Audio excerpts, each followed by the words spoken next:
Cuando hablamos de la historia de Roma, siempre hablamos de sus triunfos, de sus batallas, de sus obras arquitectónicas, de los personajes más famosos. Pero cuando hablamos de Roma, solemos olvidarnos de una parte fundamental de su sociedad y de su economía: los esclavos.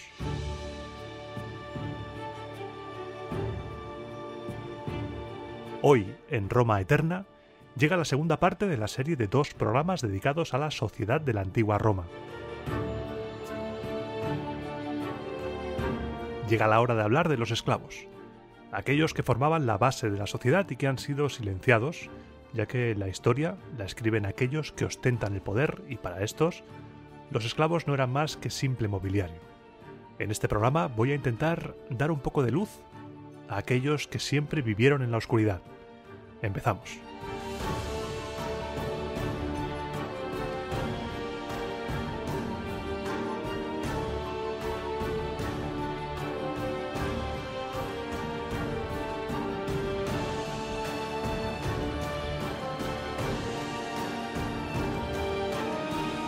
Tengo que reconocer que este programa ha sido un poco incómodo de preparar. No incómodo en plan, qué pereza, no quiero hacer esto, no. Me refiero a una incomodidad moral. Tanto a ti como a mí nos gusta Roma, nos gusta su historia, pero no debemos olvidar nunca que la sociedad romana era una sociedad, como la mayoría de sociedades de su época, esclavista. La esclavitud era la base de la economía.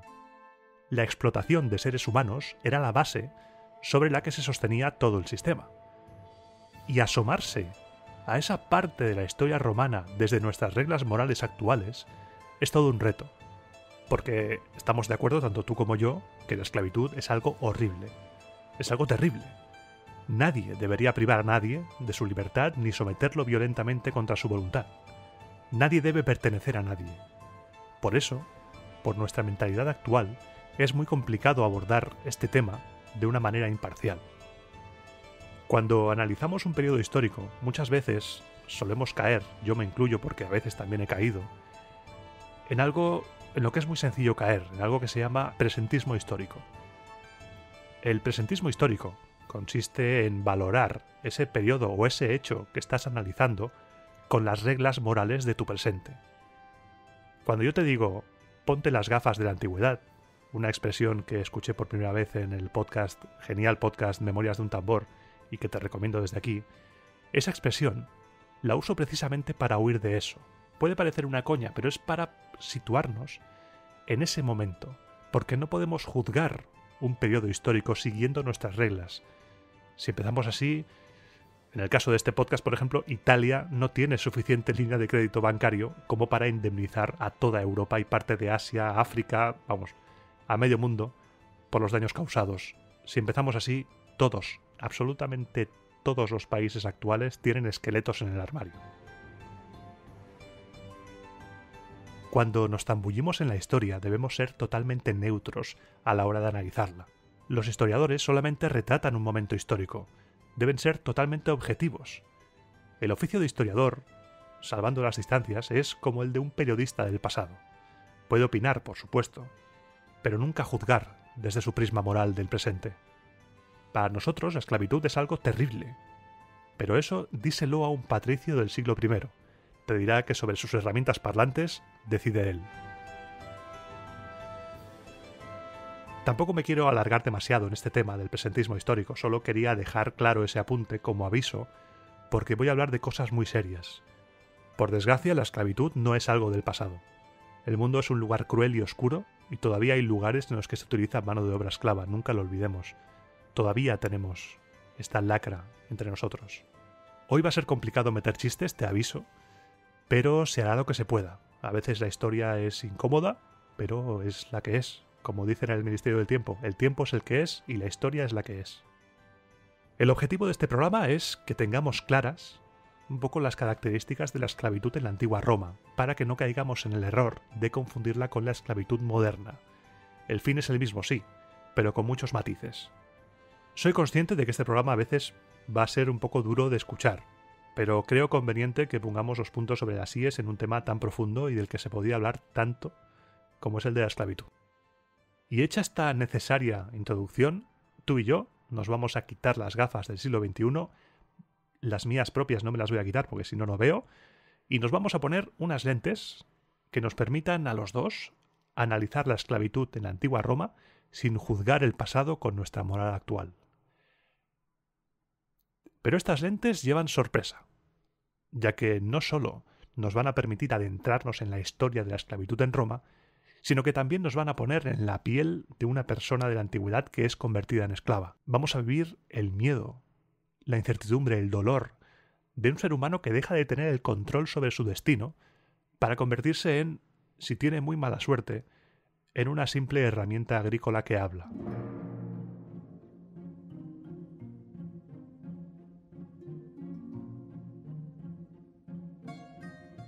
Lo primero de todo es situarnos lingüísticamente. En la antigua Roma, al esclavo se le llamaba servus y a la esclava servua, y al dueño o la dueña se les llamaba respectivamente dominus y domina. Como hablamos tú y yo una lengua que es hija del latín, no nos va a ser difícil entender el significado de estas palabras en su lengua original. Del latín servus derivan muchas palabras como siervo, servidumbre, servir, servicio. Siempre palabras que indican una relación de entrega de algo hacia otra persona. En cambio, de dominus tenemos dominación, dominio. Palabras que hacen referencia a la parte que tiene el control sobre algo. Y ahora te estarás preguntando, ok, Iván, me parece estupendo, si eran siervos, ¿de dónde viene la palabra esclavo? Esto es algo que tiene unas implicaciones mucho más profundas y que nos darían para un programa mucho más largo. La palabra esclavo deriva del latín medieval sclavus, que parece cogida del griego esclavos, pero no del griego clásico.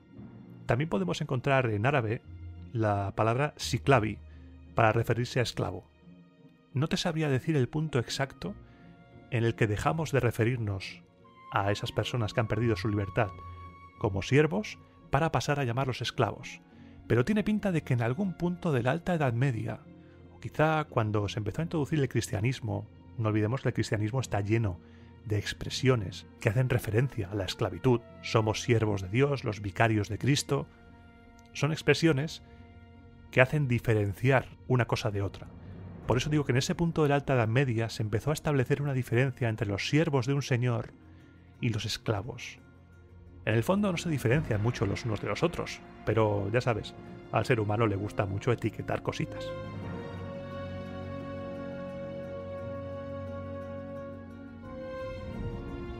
En Roma la esclavitud existe desde sus inicios. Es algo que siempre ha estado en su idiosincrasia. Por supuesto que al principio, siendo un enclave modesto, la población esclava no era numerosa en absoluto, pero sí que nos podemos llegar a imaginar el momento en el que esa aristocracia de la que te hablé en el programa de Patricios y Plebeyos empezó a amasar grandes extensiones de terreno y propiedades. En ese momento se necesitaría mano de obra para poder explotar esos territorios. Y esa mano de obra, por supuesto, no serían trabajadores asalariados. ¿Estamos locos o qué? ¿Pagar por el trabajo? ¿Estás flipando? Sin duda, el boom de la esclavitud en Roma fue durante el periodo republicano, cuando Roma empezó a incrementar su territorio, su poder, que es cuando empezó a necesitar más mano de obra, que cubrió con la mano de obra esclava. El comercio de seres humanos se disparó.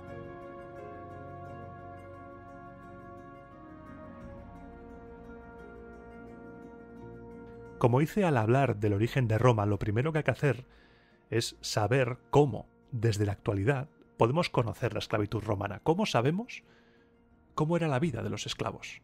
¿Podemos llegar a reconstruir las vidas de los esclavos? Aquí nos encontramos con un gran problema. Piensa en las fuentes literarias por un momento. A los autores no les interesaba hablar de la esclavitud, era un tema que no tocaban. Hablaban de leyes, de política, de personajes famosos, de guerras. Solo tenemos pequeños capítulos, pequeñas referencias, cositas aquí y allá, un fragmento aquí, otro fragmento por allá, que nos hablan de los esclavos, pero siempre desde el punto de vista del dominus.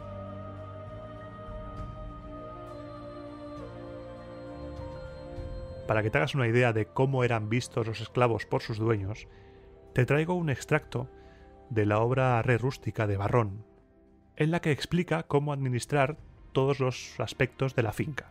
Y el fragmento dice así: Ahora hablaré con qué medios se cultivan los campos. Dichos medios se dividen unos en dos partes, en hombres y los adminículos sin los que éstos no pueden cultivar, y otros en tres partes.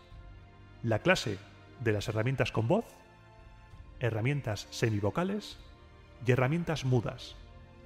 Con voz son los esclavos, semivocales los bueyes y mudas los carros. Los esclavos son solamente herramientas que hablan, y ya está. Era la mentalidad común del mundo antiguo, no te engañes. En este carro estaban todos. Incluso los mejores filósofos, incluso gente como Aristóteles, para ellos, los esclavos y las bestias de carga compartían el mismo estatus. La única diferencia es que unos hablaban y otros no. Visto que la fuente literaria no es en absoluto objetiva, la siguiente fuente es directamente recurrir a los restos arqueológicos. Estos restos nos hablan de lo extendida que estaba la esclavitud.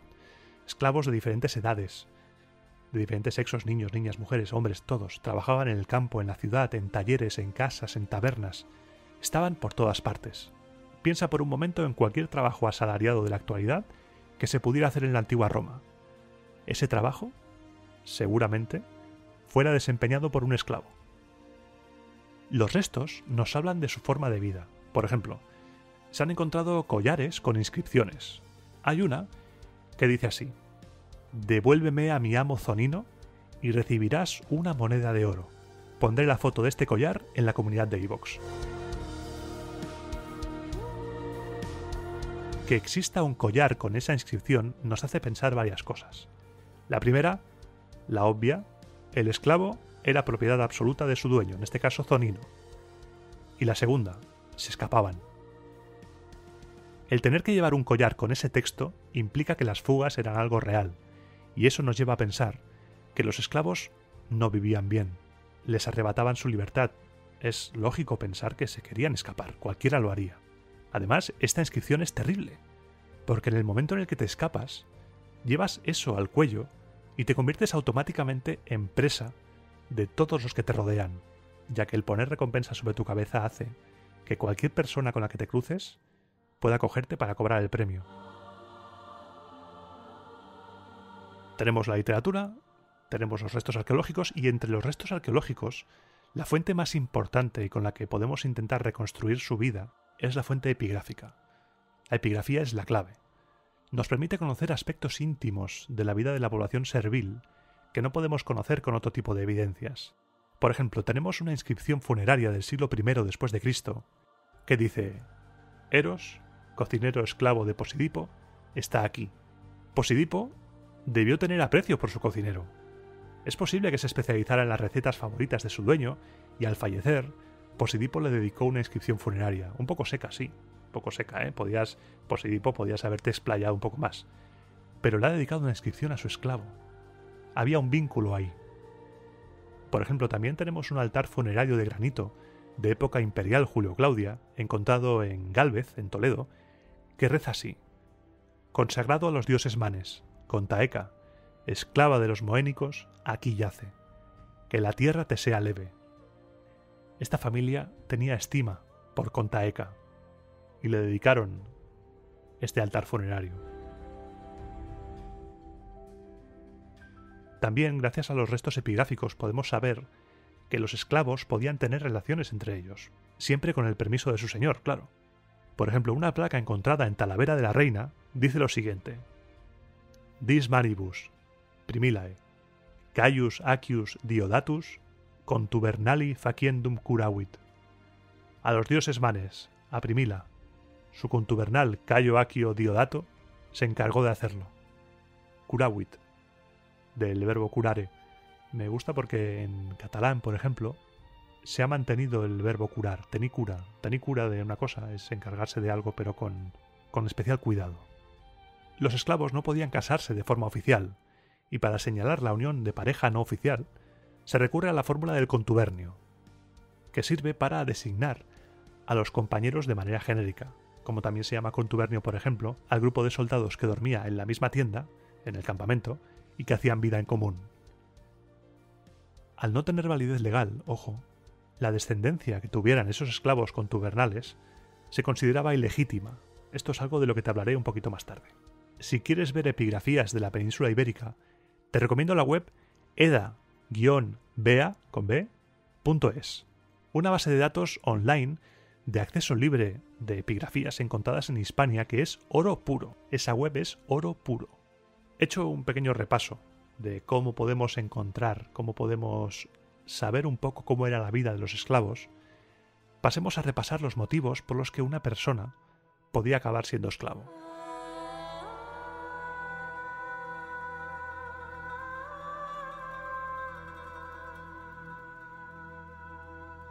El primero, el más sencillo. Cuando piensas cómo una persona puede acabar siendo esclava, la guerra. Tras una batalla, los prisioneros acababan normalmente en los mercados urbanos o bien se vendían en lugares intermedios. En Roma existían lugares dedicados a la venta de esclavos, por ejemplo en la Vía Sacra o en las inmediaciones del templo de Venus o del templo de Cástor. Aquí tengo que mencionar que el mercado de esclavos más grande de la antigüedad estaba situado en la isla griega de Delos, donde cuentan que se vendían miles de personas en un solo día. Miles. Se me pone la piel de gallina. El segundo motivo por el cual uno podía acabar siendo esclavizado era por no poder pagar sus deudas. Hoy en día, si no puedes pagar tus deudas, te embargan tus propiedades, tu casa, tu nómina y ya está. Pero antes era un poquito más peligroso dejar de pagar las letras de tu domus. Y te leo directamente de la ley de las 12 tablas. Para el cobro de una deuda que ha sido reconocida y en la cuantía que se haya determinado judicialmente, se concederá un plazo legal de 30 días. Inmediatamente después de dicho plazo, se procederá a la aprehensión. Se conducirá al deudor ante el magistrado. Si el reo no cumple la sentencia y allí mismo nadie sale fiador legal de su deuda, se le podrá llevar consigo el demandante, atado con una correa o con cadenas de 15 libras de peso, no con menos, e incluso, si así lo quisiere, podrá cargarlo de cadenas más pesadas aún. Esto hacía que fuera relativamente sencillo caer en la esclavitud. Estoy seguro que siempre habría algún avispado prestamista que sabía que era cuestión de tiempo que no pudieras pagar tus deudas para aprovecharse. Se cogía al deudor, se le vendía a Transtiberim, más allá del Tíber, y tan panchos. Esta práctica se acabó prohibiendo en el 326 o el 313 a.C., según la fuente que consultes. Por supuesto, nuestros amigos Tito y Dionisio mencionan ese fin de la esclavitud por deudas. Nos cuentan cómo un ciudadano que había sido esclavizado por sus deudas se negó a tener relaciones sexuales con su propietario. Este le dio una tremenda paliza, lo torturó y lo dejó medio muerto en la calle. Las personas que estaban por allí, totalmente sobrecogidas ante tal espectáculo, se dirigieron a la curia y consiguieron, por medio de la presión popular, poner fin a esta práctica de esclavitud por deudas. Otro motivo por el que puedes acabar siendo esclavo es que tu padre te venda como esclavo. Las 12 tablas recogen que si un padre llega a poner en venta por tercera vez a su hijo, el hijo quedará libre del padre. Tercera vez, que te ha vendido 2 veces antes, Es una locura. En la Roma arcaica también se menciona como causa de esclavitud la deserción del ejército, evitar el censo, eludir el servicio de las armas o no pagar impuestos. La pena conducía a la pérdida de la ciudadanía, la libertad y la familia. Madre mía, aquí habría muchos esclavos por este último motivo. También podía caer en la esclavitud la mujer libre, ya fuera romana o latina, que mantuviera relaciones con un esclavo ajeno, siempre y cuando hubiese ignorado 3 veces la advertencia del dueño del esclavo para que cesase esa relación. Me resulta curioso lo de ajeno, porque te estás liando con propiedad ajena, no es tuyo. No toques las cosas de no tocar. Otra manera de acabar siendo esclavo es que te abandonaran al nacer. Te abandonan al poco de nacer, alguien te encuentra y te vende como esclavo. Y ya está. Tan sencillo como eso. También existía el plagium. El plagium, tipificado como delito, según la ley Fabia de finales de la República, consistía en secuestrar a personas libres para venderlas como esclavas. Vas tranquilamente paseando y ¡bimba! Plagium. Y te venden como esclavo. Y tu vida al garete. Del término latino plagium tenemos nuestra palabra actual plagio, que se refiere a un secuestro también, pero es un secuestro intelectual. Cogemos algo de otra persona y lo esclavizamos, lo hacemos pasar por nuestro. La última vía para ser esclavo era nacer de una esclava. Y quiero que pienses por un momento las terribles implicaciones que esto presenta. Porque imagínate por un momento, un gran aristócrata, un gran terrateniente, tiene un montón de esclavas. Y sabe que esas esclavas le pueden producir nuevos esclavos, ya sea para tener más mano de obra gratis, o bien para venderlos y sacar un rendimiento económico de ello. Va a fomentar que esas mujeres tengan hijos solo para eso. Esto podía generar terribles granjas humanas, con las esclavas convertidas en auténticas máquinas gestantes, con el fin de producir nueva mano de obra o nuevos bienes que vender. Los nacidos esclavos tenían mucho valor, estaban mejor considerados. ¿Sabes por qué? Porque no habían sido libres nunca. Eran dóciles, eran menos propensos a la rebelión, no sabían lo que era la libertad. Por ello, sabemos que se ofrecían premios y mejoras en las condiciones de vida para que las esclavas tuvieran descendencia.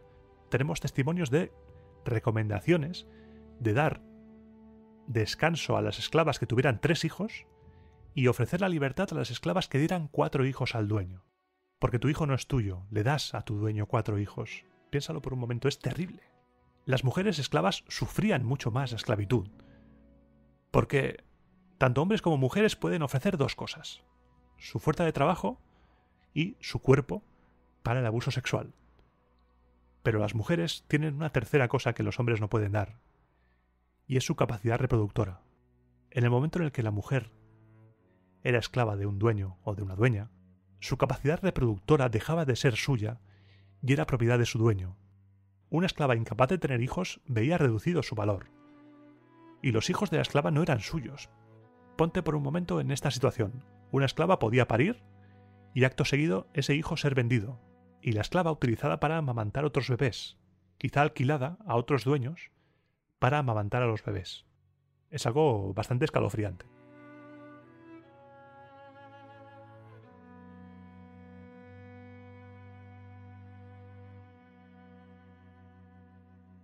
Una vez comentados los motivos por los cuales una persona podía llegar a ser esclavo, pasemos a la siguiente fase. Hemos tenido la mala suerte tú y yo de caer prisioneros. Nuestro pueblo se enfrentó a Roma, perdió, y nuestra familia, nuestro poblado, ha sido hecho prisionero por nuestra resistencia y nos van a vender como esclavos. Estamos en un carro, de camino a un mercado. Llegamos y hay un montón de gente, está muy concurrido. Llegan muchos esclavos de la mano de otros tratantes. Hay gente de todas partes del Mediterráneo. Ves gente de todos los orígenes, facciones que nunca habías visto.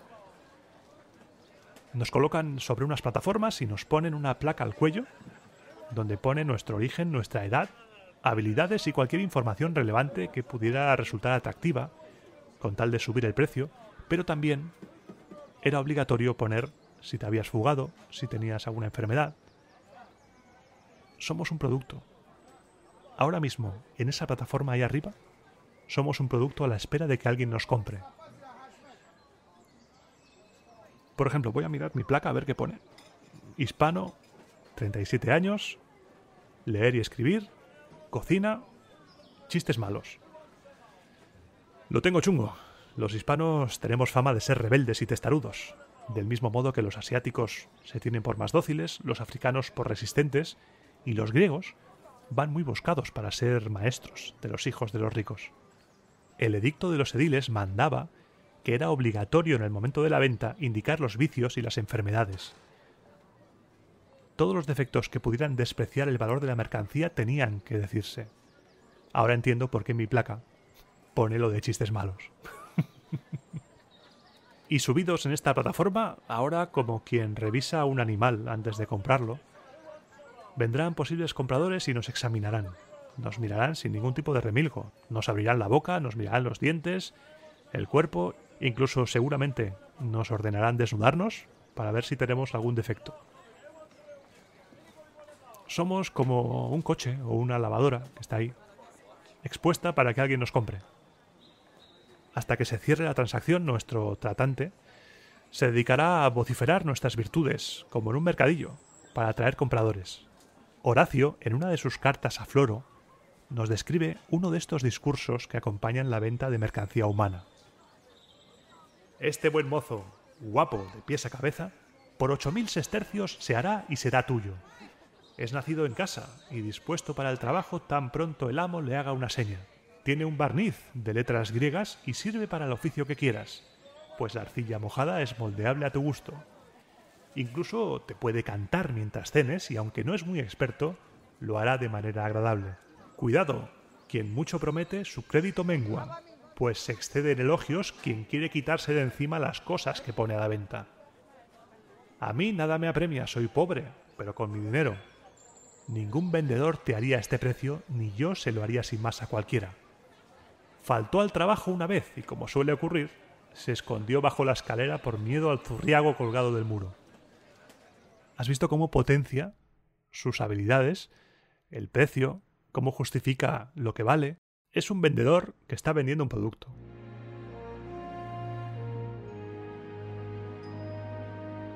Un producto que no era en absoluto barato. Los esclavos no estaban al alcance de todos los bolsillos. A ojo, según los cálculos que he encontrado de 2008, estos 8.000 sestercios podrían ser unos 11.000 euros de actualidad, aunque es muy complicado establecer un cálculo. Además, el propietario debía vestir, alimentar y alojar a sus siervos. Porque tú quieres que te dure. Tenemos en la cabeza quizá un esclavo famélico, medio desnudo, muerto de frío, sí, lo sabía, pero seguramente también lo sabía que estaban más o menos decentemente alimentados, más o menos bien vestidos, porque tú quieres que te dure el esclavo, no quieres que se muera de frío en invierno, que se muera de hambre. Has pagado por un producto del cual esperas un rendimiento.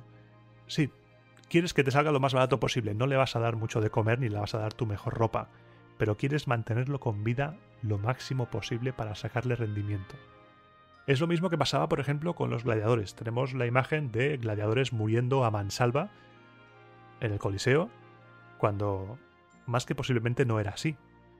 Por ejemplo, ese lanista, ese propietario de un ludus, de una escuela de gladiadores, va al mercado y encuentra varios esclavos con una condición física estupenda.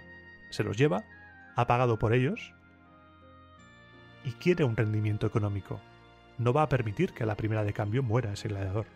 Con lo que las peleas de gladiadores no eran tan mortales como nos han querido vender en Hollywood. Es algo de lo que te hablo con Sergio en el podcast El Descampado. Tenemos un programa dedicado a los gladiadores y otro en el que hicimos una recreación de un día en el Coliseo. Fue muy bonito y espero que lo escuches y te guste.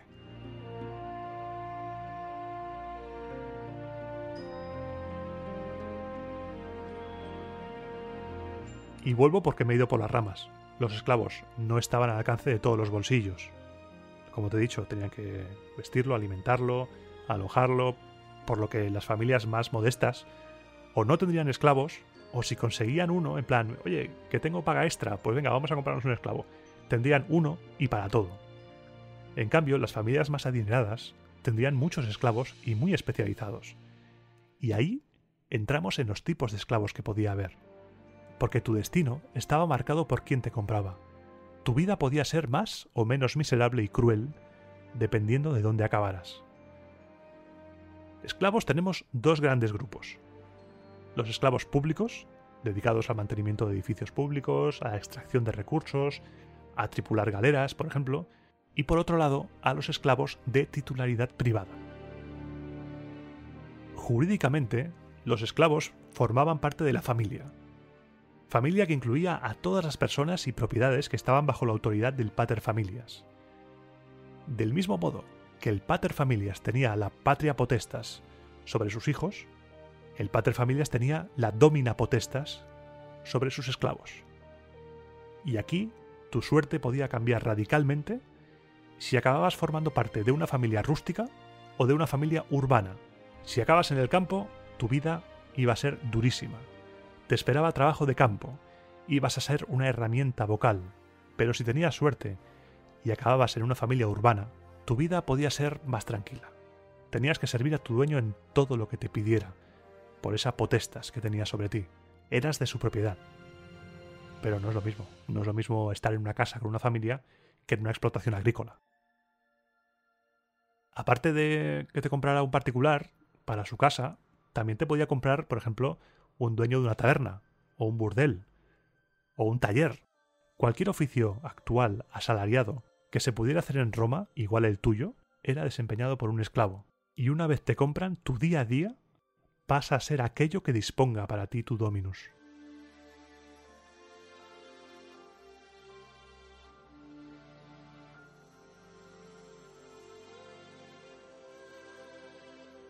¿Cómo iba a ser tu vida a partir de ahora? ¿Tienes algún tipo de protección contra los abusos?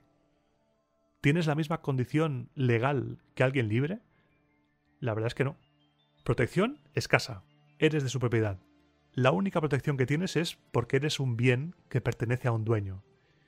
Si alguien que no es tu dueño, por ejemplo, te pega o te viola, el agresor será castigado no por haberte agredido, será castigado por dañar un bien ajeno y tendrá que indemnizar a tu propietario. Por ejemplo, si te deja un mes sin poder trabajar, tendrá que indemnizar tu agresor a tu dueño por ese trabajo que no vas a hacer. Y si cometes un delito, no vas a recibir el mismo trato que alguien libre. Recibirás una condena mayor. Por ejemplo, en las 12 tablas encontramos lo siguiente. Quien le haya dañado un hueso a otro, haya sido con la mano o con la fusta, le ha de hacer frente a una multa de 300 estercios cuando el perjudicado sea una persona libre, o de 150 si se trata de un esclavo.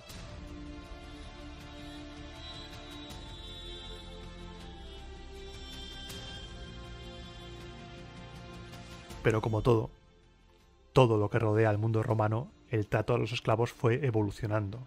En el siglo III a.C., en la ley Aquilia de Damnodato, se establecen indemnizaciones por el daño a los esclavos, indemnizaciones que le equiparan a un animal.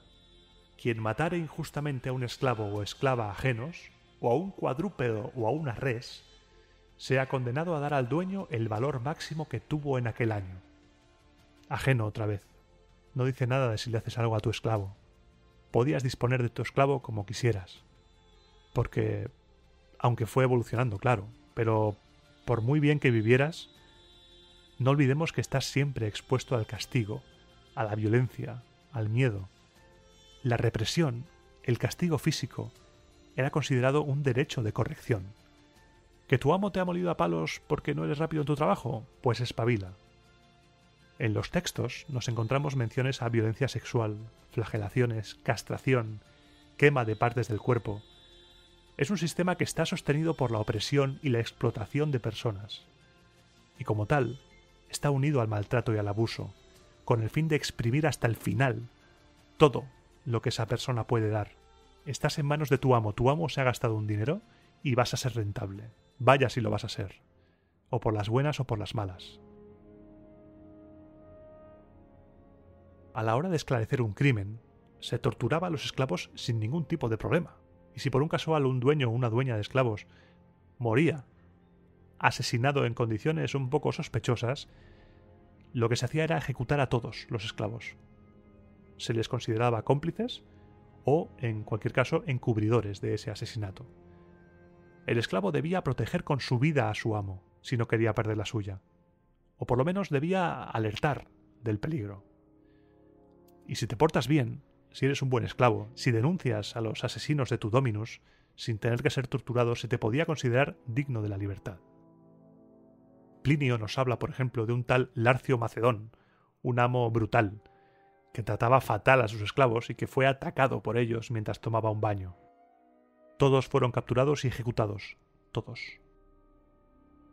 Pero a veces el asesinato de un dominus no derivaba en consecuencias para sus esclavos porque era público que trataba fatal, brutalmente, a esos esclavos.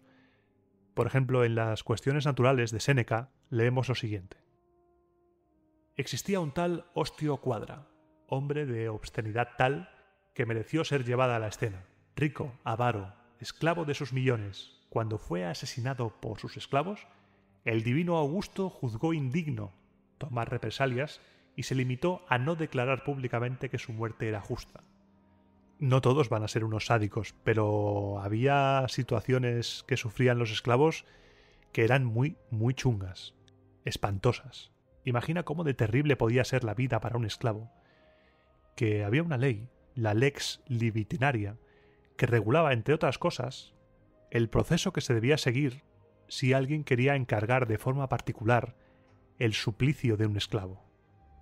Esta lex se halló en una inscripción en mármol procedente de la ciudad italiana de Pozzuoli, y te cito textualmente: el que de forma privada encargue el suplicio de un esclavo o de una esclava, lo hará de esta forma. Si quiere llevar al esclavo a la cruz con un patíbulo, el contratista deberá suministrar tablones, cadenas y cuerdas para los azotes, y quien encargue el suplicio deberá dar 4 sestercios a los operarios que lleven el patíbulo y al verdugo. La brutalidad es indudable que existía. Pero también había gente que pensaba que la violencia y el miedo no eran el camino adecuado para lidiar con tus esclavos, porque la violencia solo genera violencia. Cuando tienes a alguien que no tiene nada que perder y es consciente de que es superior en número, es cuestión de tiempo de que se revuelva. Ahí están, sin ir más lejos, las revueltas de esclavos, las 3 revueltas de esclavos, siendo la más famosa la encabezada por Espartaco. Entre esta gente, que abogaba por un trato más humano, tenemos a Séneca o a Plinio el Joven. En una de las epístolas de Séneca podemos leer lo siguiente: así pues, considero que obras muy rectamente al procurar que tus esclavos no tengan miedo de ti, y al no emplear más que represiones verbales. Con azotes se castiga a las bestias, el palo y la zanahoria. Eso sí, el trato a los esclavos fue evolucionando, ya fuera por miedo a represalias, miedo a ser asesinado por tus esclavos, miedo a revueltas, o bien por conciencia de tratar más humanamente a los esclavos. El trato a lo largo de los años fue evolucionando.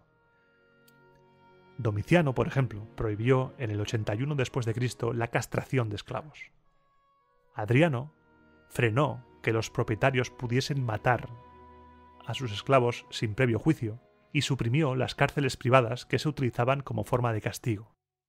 Antonino Pío, por su parte, tomó medidas para atender las súplicas de quienes se refugiaban en los templos huyendo de la crueldad de sus amos. Ordenó a los gobernadores provinciales que, si se demostraban tales acusaciones, forzasen la venta del esclavo o esclava en cuestión. Pese a los cambios con la introducción del cristianismo, la condición jurídica de la población esclava se mantuvo inmutable. En lo que es realmente importante, nunca cambió. Pero aparte de la violencia, la brutalidad, el dolor, el miedo, estoy convencido de que había algo más en la relación entre dueños y esclavos. Cada persona es un mundo, cada familia es un mundo. Y tú imagínate, naces en una familia rica y tu nodriza es una esclava. Tú vas creciendo y esa esclava te ha criado. Estableces un vínculo con ella. O tienes un compañero de juegos cuando eres pequeño, que es un esclavo. Tú cuando eres pequeño juegas con él y hay una edad en la cual no sabes. Cuando eres niño no haces diferenciación. Vas creciendo y ese compañero de juegos es tu esclavo, pero se crea un cariño, un vínculo ahí. Sí que siempre marcarás la distancia y siempre le dejarás claro que es el esclavo, pero tienes un vínculo, una conexión con él. Me gusta mucho, por ejemplo, cómo se plasma esta relación en la serie Justo antes de Cristo. El protagonista y su esclavo Agorastocles tienen una relación entrañable, de cariño mutuo, pero sin olvidar ninguno de los dos su posición. Por ejemplo, Marcial nos escribe esto sobre la muerte de un niño esclavo llamado Pantagato. Ternura y dolor de su dueño, diestro en recortar las revueltas cabelleras casi sin tocar con las tijeras y en arreglar las mejillas cerradas de barba. También Marcial le escribe a Álcimo: recibe, querido niño, el recuerdo de mi dolor. Este honor vivirá para ti por siempre. Si tanto querías a Álcimo, le podías haber liberado.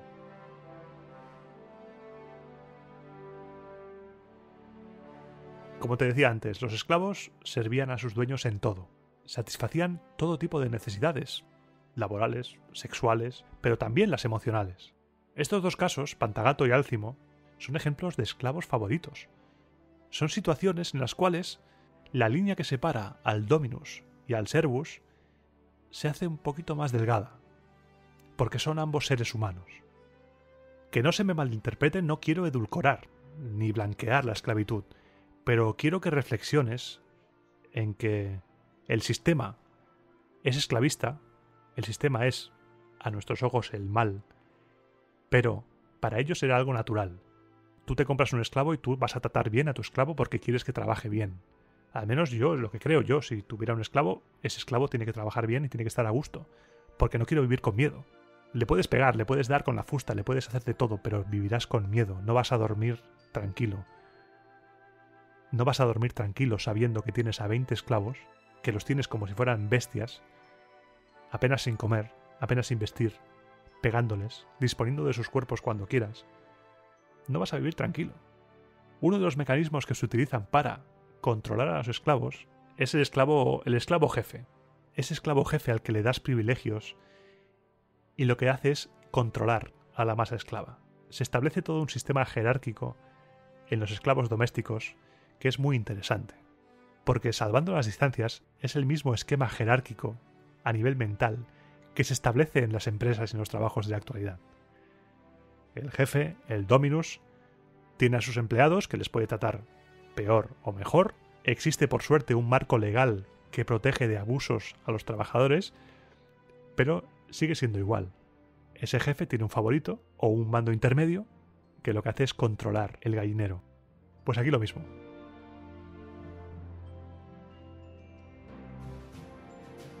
Y uno de los métodos con los que el amo podía controlar y podía hacer que la vida del esclavo fuera un poquito más agradecida era la existencia del peculio. El peculio actualmente en España es un depósito de dinero del que pueden disponer los presos durante su estancia en prisión. En ese depósito ingresan dinero los familiares o se le ingresa por su trabajo en el centro penitenciario. Si en el momento en el que sale de la cárcel el preso tiene dinero en el peculio, se le reintegra. Pues en la antigua Roma el peculio era exactamente eso. El peculio eran unos pequeños ahorros que tenía el esclavo, el siervo, ya fuera dinero o animales, regalos, incluso rentas de alquileres. Pero como los esclavos no podían gestionarlo, eran propiedad del amo. No podían usarlo para lo que quisieran, no podían, por ejemplo, comprar su libertad. Este peculio podía significar, en caso de recuperar su libertad, no empezar de cero, tener unos ahorros con los que empezar una nueva vida. Volviendo a Varrón, nos dice que esto hace que los esclavos se sientan más unidos a las fincas. Cuando tú permites a tus esclavos generar peculio y unirse con las esclavas, haces que su vinculación con la familia sea más profunda y evites el riesgo de fuga. Los incentivos económicos y románticos evitan que los esclavos escapen, porque generan vínculos, generan familia. Tienes a los esclavos contentos y a la vez generas nueva población esclava. Es cruel, pero tienes que pensar con la mentalidad antigua romana.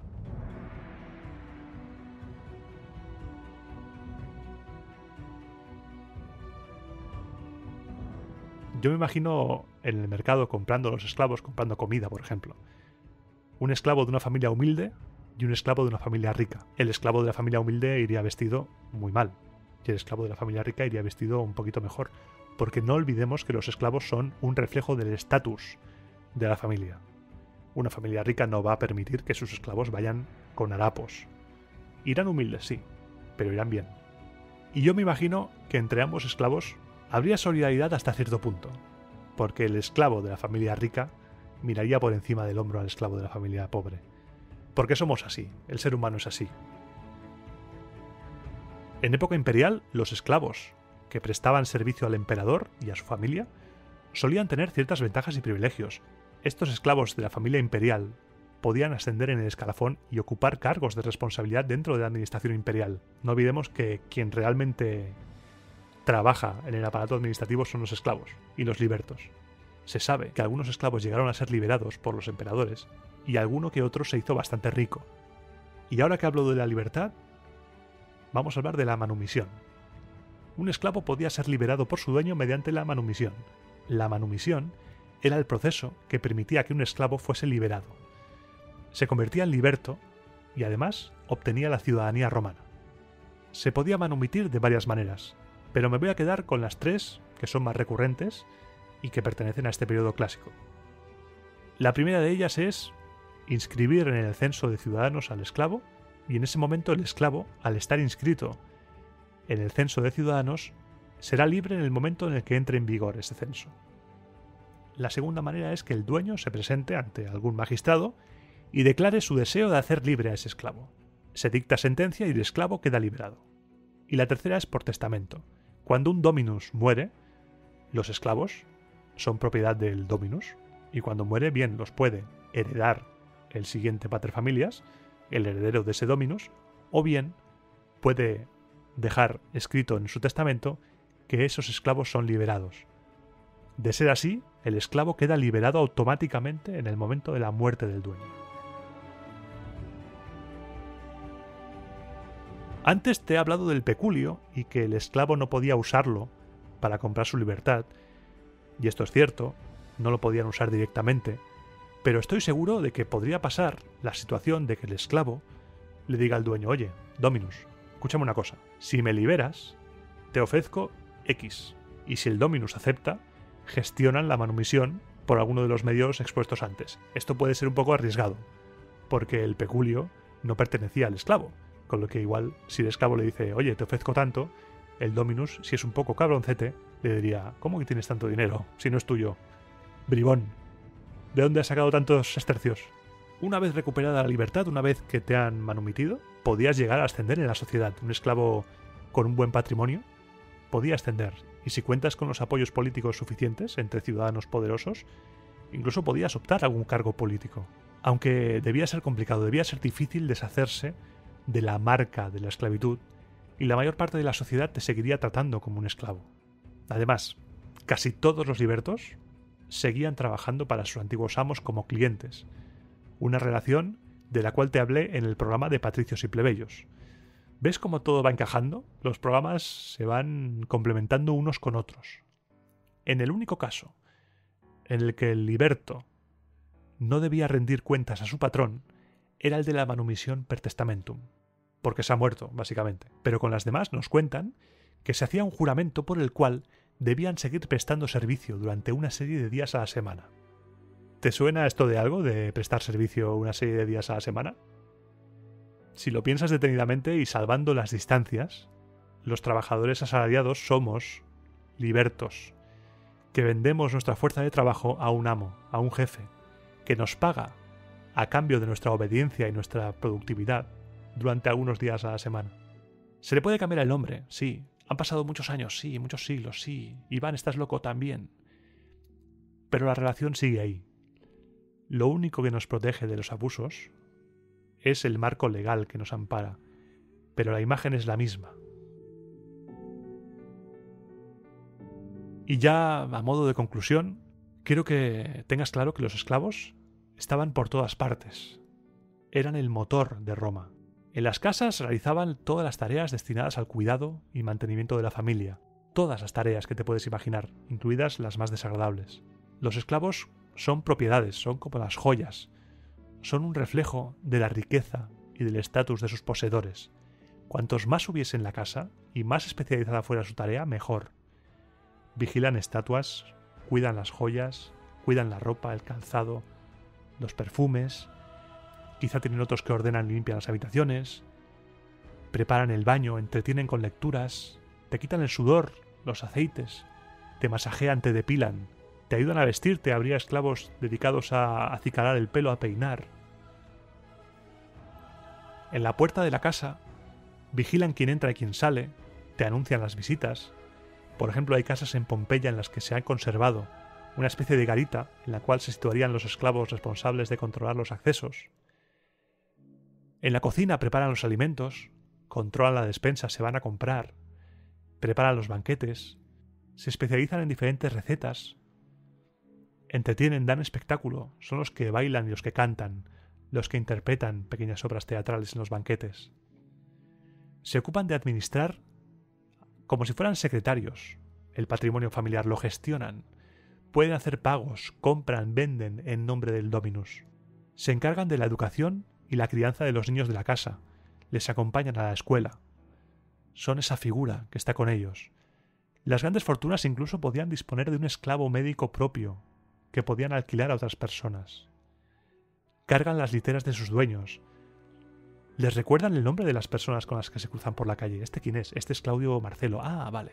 Les protegen si tienen que salir por la noche. Sirven comidas y bebidas en las tabernas. Trabajan en burdeles, lavanderías, tintorerías, panaderías, en tiendas de comida, en centros de producción artesanal. Son los que trabajan la cerámica, la orfebrería, el curtido de pieles.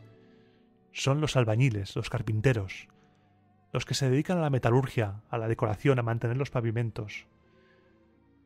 Es difícil pensar en algún sector productivo de la antigua Roma que no contase de una manera u otra con mano de obra esclava. La esclavitud era algo natural, era algo incuestionable.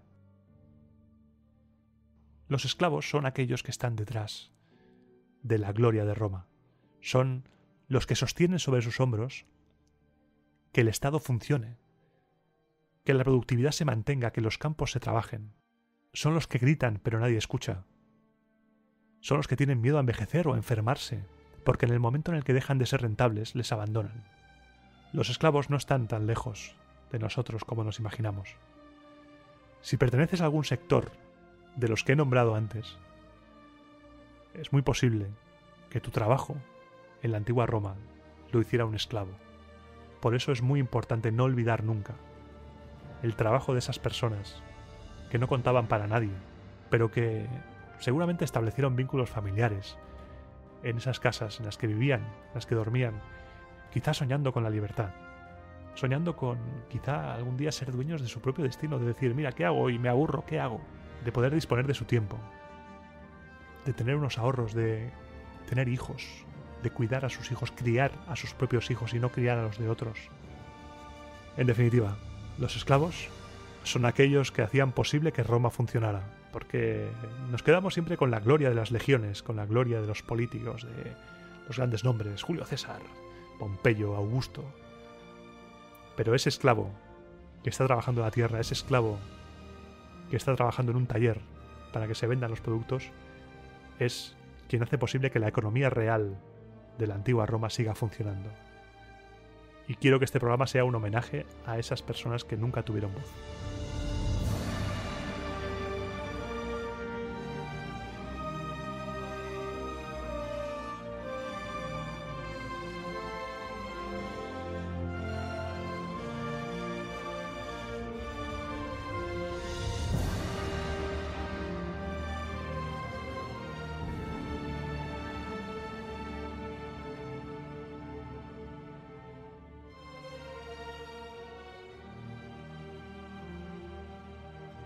Qué intensidad, ¿eh? Intensidad al final. Me he puesto loco. Esto no estaba en el guión. Gran parte del final no estaba en el guión. Ha sido disparando a lo loco. Déjame que beba un poco de agua, porque nos adentramos en la sección sin guión. Si es la primera vez que escuchas Roma Eterna, que sepas que esta sección que viene ahora es una sección totalmente improvisada, en la cual yo te cuento cosillas que se me vienen a la cabeza sobre el podcast, sobre cosas de programas anteriores, quizá, o algún comentario extra, sin ninguna pretensión más que salirme del papel y hablarte yo, Iván, hablarte a ti. Porque el que te ha hablado hasta ahora sí era yo, pero era yo con un guión, con una preparación, con un tema, pero ahora soy yo. Y voy a beber agua un momento. Porque es una sección que tampoco edito. A veces sí la he editado, tengo que confesarlo. Es la sección sin editar, pero a veces la he editado porque a veces me trabo y tampoco quiero que esto sea una sección en la cual se vea que mi cabeza va más rápido que mi boca y se me traban las palabras. Así que a veces cuando es muy cantoso lo edito. Tengo que confesarlo. Año nuevo, vida nueva, libre de pecado. Y este programa ha sido complicado de hacer porque no puedo evitar empatizar con la esclavitud, porque salvando las distancias no dejamos de ser un reflejo. Los trabajadores actuales no dejamos de ser un reflejo de esos esclavos, que eran quienes realmente cargaban sobre sus hombros las tareas más penosas de la antigua Roma. Y cuando digo Roma, digo cualquier pueblo de la antigüedad. Se sustentaba en la esclavitud. Grecia, Roma, en Egipto también. La esclavitud era considerada algo normal dentro del orden natural de las cosas. Ya dedicaremos algún programa a la filosofía en la antigua Roma y cómo va cambiando, porque el pensamiento de Roma se entiende por la filosofía, el estoicismo, por ejemplo. Llegaremos a ello porque tampoco pretendo ser un manual de historia romana. Esto es un programa que quiere ser ameno, ser divertido y a la vez enseñar, a la vez divulgar. Pero ante todo es entretenimiento. Hay un montón de expertos ahí fuera, hay un montón de gente que se dedica profesionalmente a la investigación histórica que puede profundizar muchísimo más en este tema. Y lo primero de todo, este es el primer programa que grabo en 2021. El de Año Nuevo, sí, lo subí en 2021, pero lo grabé antes. Porque a esas horas del 2021, a esas horas de Nochevieja, estaba yo... ¿A quién quiero engañar? Estaba casi a punto de irme a dormir. No soy una persona que se alcoholice ni se vaya de sarao hasta las 5 de la mañana, no.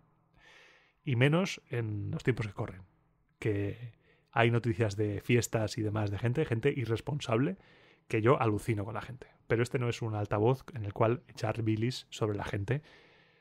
Ya conoces a la gente es como es, no tenemos remedio. Y como es el primer programa del 2021, te quiero dar las gracias por el apoyo que me has dado en este 2020 pasado, porque no todo era malo en 2020. En 2020 nació este podcast.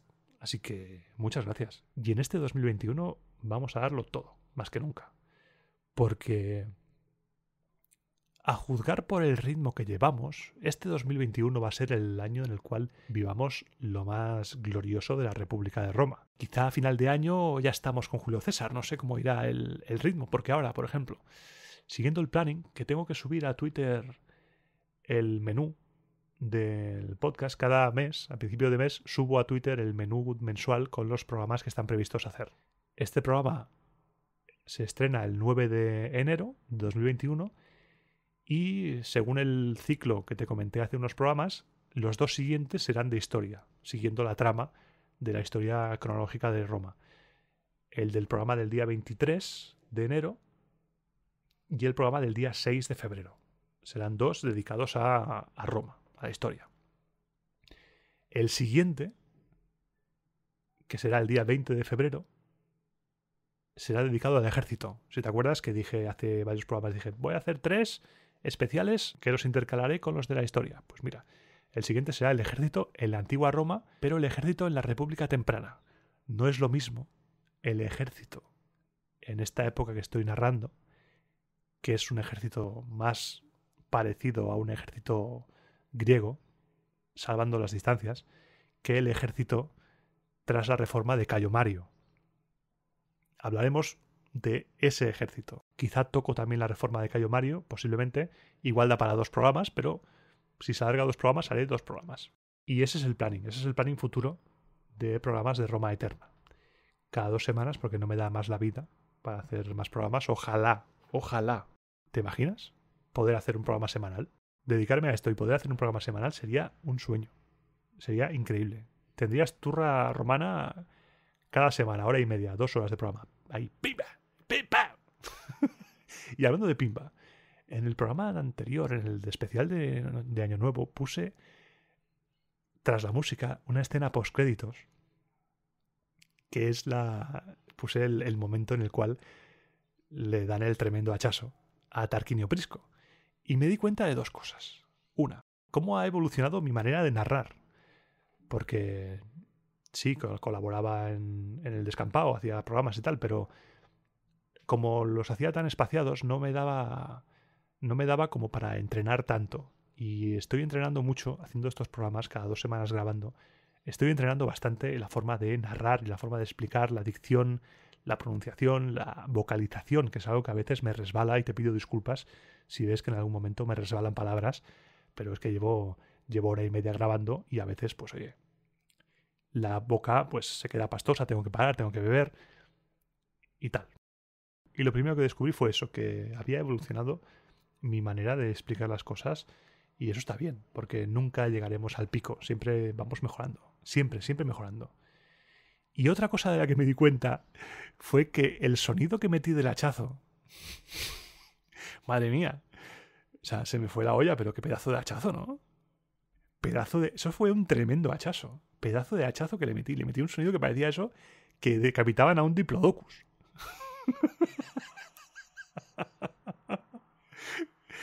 Increíble. El drama, se me fue de las manos el drama. Qué bueno. Y me hizo mucha gracia porque lo volví a escuchar y dije, pero bueno, ¿pero qué está pasando? Pero que han decapitado a, no sé, a un T-Rex han decapitado, ¿qué?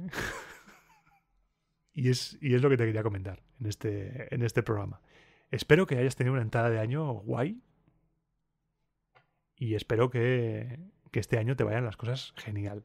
Este año, por favor, el bicho, que se vaya ya. Que la broma ha durado ya bastante. Ya nos hemos reído. ¿Te acuerdas al principio de 2020 cuando empezamos a hacer memes con el coronavirus? Con los del ataúd que bailaban y demás. Fue divertido hasta que empezó a morir gente. Y dijimos, esta broma ya no hace gracia, coronavirus, por favor, vete. Pues espero que este año sea el año en el cual venzamos al coronavirus y que nos pinchen ya, que nos vacunen y que nos pongan ahí el 5G, 6G, lo que sea. Yo que tenga wifi, me da igual que tenga wifi, quiero vacunarme. Que me vacunen, por favor, y tú también vacúnate, ¿eh? Porque tenemos que salir de esta. Y como siempre, recordarte las vías de contacto. Puedes contactar conmigo por correo electrónico en romaaeternafm@gmail.com, romaaeternafm@gmail.com. Alto, un momento, quieto parado. Soy el Iván que está editando el programa y hay un error ahí, ¿eh? Ojo. El mail es romaaeternapodcast@gmail.com, romaaeternapodcast@gmail.com. Iván del pasado, tío, se te ha ido la castaña. Ten cuidado. Una enajenación mental transitoria severa hizo que se me cortocircuitaran los cables y mezclé la cuenta de Twitter con el mail. Y ya está. Dicho esto, te dejo con mi yo del pasado que acaba de cerrar el programa. También me puedes escribir en Twitter, en la cuenta de Twitter @romaaeternafm o en mi cuenta personal @pijusmagnificus, la segunda U con V porque estaba cogido. O también me puedes escribir en los comentarios de este programa. Puedes dejarme tu comentario que yo estaré encantado en contestar, pero si no te contesto ya te pido de antemano disculpas, porque no me da la vida para contestar a todos los comentarios a veces y me sabe cantidad de mal no contestar. No es porque haya pasado tu cara, no, los leo todos, porque me mandan un mail y los leo, pero a veces no puedo contestar. Pero te doy las gracias infinitas por dedicar tu tiempo a escribirme, a darme las gracias, por ejemplo, por el programa. Yo te doy las gracias de vuelta y un abrazo y un beso de corazón. Esas son las 3 vías mediante las cuales puedes ponerte en contacto conmigo. Luego también, no olvides suscribirte al podcast de manera gratuita y si crees que el podcast merece destinar una pequeña cantidad económica de tu peculio porque crees que vale la pena, puedes suscribirte, puedes apoyar de pago el podcast por 1,49 € al mes o más cantidad si quieres. El 1,49 es lo mínimo, puedes elegir si quieres más, o bien puedes hacer una aportación a través de Ko-fi. Me puedes invitar a un chupito de garum a través de la plataforma Ko-fi, que dejo el enlace en la descripción de este audio. Y sin más, me despido, te mando un fuerte abrazo, un saludo de parte de quien te habla, de Iván Martín, y te espero, no faltes, dentro de 15 días en el siguiente programa, que retomamos la historia de Roma, retomamos el relato, que ya será mucho más teatral, mucho más batallas ahí, sonidos, tal. Estos no se prestan tanto, pero el siguiente sí. Así que te espero, dentro de 15 días, no faltes. Pasaré lista en el siguiente programa de Roma a Eterna.